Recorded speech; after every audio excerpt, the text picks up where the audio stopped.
Welcome back to storiesfromwinecountry.com. My name is James Nicas, and I guess the storyteller. And I'm Pete Swanson. I'm kind of just a curious guy who wants to learn about wine, and I'm anxious to hear another story, Jim. So let's. Well, 1993, I was a runner and used to run an extensive amount and had done a lot of marathons. In 1993, I happened to pick up a wine publication, and there was a story about the Bordeaux Marathon. Well, it's a great place to visit. My family and I had been to Bordeaux a number of times, and I decided that this would be a fun marathon in a fun area. To add to the excitement, that it was 23 wine stops at different vineyards. So you were running a serious marathon, although it was quite hot. The French physicians decided that maybe induction of small quantities of alcohol would lower the body's core temperature and everyone would finish the race in a much better state. Really, I'm not sure that was the way it was going to work, but 23 wine stops, and you ran through properties. So you were Chateau Lafite Rothschild, you ran in the front door. Out the back door, Chateau Mouton Rothschild. You were in Chateau Ducru Beaucaillou in Saint-Julien. It was a tremendous experience, one that I will cherish forever. It really was kind of exciting because here you are, a kid from Leicester, Massachusetts, who was fairly well known in the wine trade. But how do you get to Bordeaux? How do you get a bid number for such a prestigious race? Because there were 14,000 people running. Wow.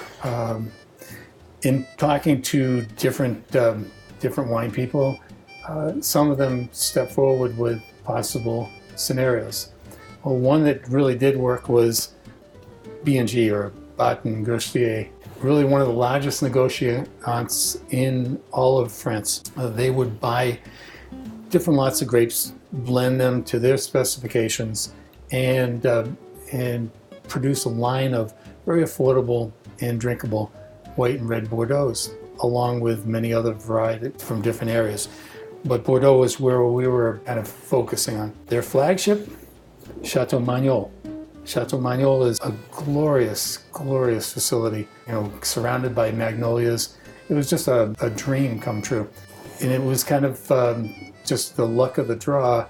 One of the top salespeople was a runner, and he was enthused with this thought. One of the top retailers in this area, he was a runner. He was enthused. The next thing, the wheel started to focus and turn, and we got our numbers, we got a place to stay, and all we had to do was get there, which was quite an adventure in itself.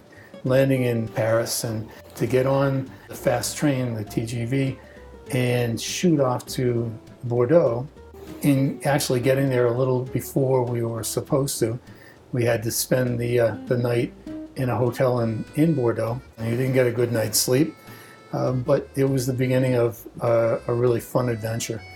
Chateau Magnol is in what they call Haut-Médoc, which is the more prestigious part of the whole Médoc area, which is part of Bordeaux. So rental car off, the six of us traveled to Chateau Magnol. We pulled up and just overwhelmed with the beauty. It's, again, kids from the country, although I'd seen many chateaus, and this was kind of home base for at least a week, and this was phenomenal. Again, I was saying B&G is one of the biggest negotiants. So you have, and if you can truly picture this, Magnol is this glorious chateau, vineyard stretching beyond the back door, down the slope, see the Gironde River in the backdrop. And again, we're talking September, so we're talking harvest time. It was spectacular, bunches of grapes hanging on the vine, the color, the smell. It was just intoxicating without the beverage. Well, B&G, this is their flagship, so B&G is production was beyond another slope, kind of underground. And touring that, it was amazing just watching, how these people actually produce millions of cases of wine, wow, as opposed to thousands of cases of wine. So yeah, we were tired. We had driven, the hour from Bordeaux to Haut-Médoc, to Magnol, and we hadn't slept a great deal. It was, all right, let's find a place, our area, and unpack and get ready for lunch, because there was cooks in the kitchen, there was service staff, and everyone was there to take care of you.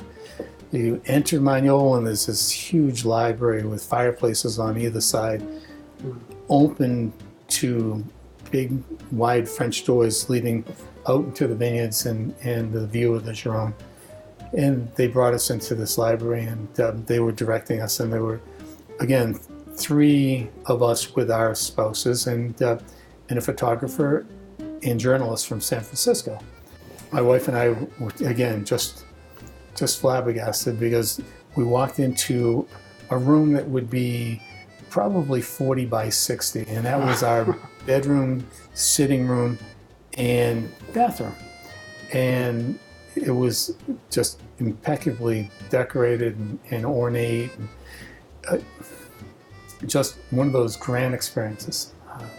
And it's really very little you're just overwhelmed. Well, I didn't think I was terribly naive, but we had a long day. I'm getting undressed to take a shower and unpacking my stuff, and a little buzzer on the wall, and I thought it was probably a light switch, so I'm pushing it.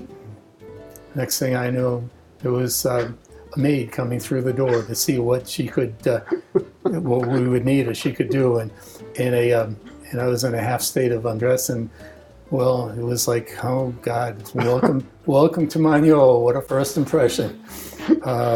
But it did get better from there. We had lunch and then dinner, and Philippe Marion, who was our kind of guide and handler, was a tremendously gracious person. He really opened all the doors. He would take us to different chateaus. He would take us through the race course. But and there was nothing you could ask for that he couldn't do. But that was really the introduction to Chateau Magnol and me. So every time I sell a bottle of Chateau Magnol, I try to recount the story, but maybe not in some of the less clothed details. But it is one of those funny times that you have and you'll never forget. And I'm not sure to this day my wife will let me push even a doorbell. But, well, that's a great story. So was this your first trip to Bordeaux? My first. My family had been making trips to Bordeaux over the years, and we had been several times. So these 2 wines that you have here, one is can you tell us a little bit about these? Right, I can. This is kind of an entry-level Médoc from B&G. It's 60% Cabernet and 40% Merlot. Just a real soft, easy drinking, red wine from that region, and very, very inexpensive. It might be $12, $13 retail.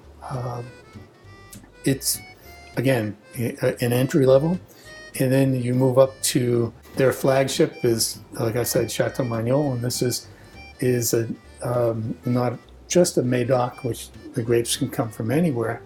It's a Haut-Médoc, so it's a little more delimited area, and it's 48% Merlot and 40% Cabernet and 12% Cabernet Franc. So the blends are a little more critical. The flavor profile is certainly more defined, but again, really one of the lesser expensive Haut-Médocs that you can find, and I think worth every penny. That sounds interesting, Jim. Next time we'll pick up the story of the race itself, huh? Absolutely, yeah. We'll go through the race and and then probably the après marathon party. The après marathon party. All right. That's great. Well, thanks again for joining us, and we'll see you next time. Well, thank you. See you.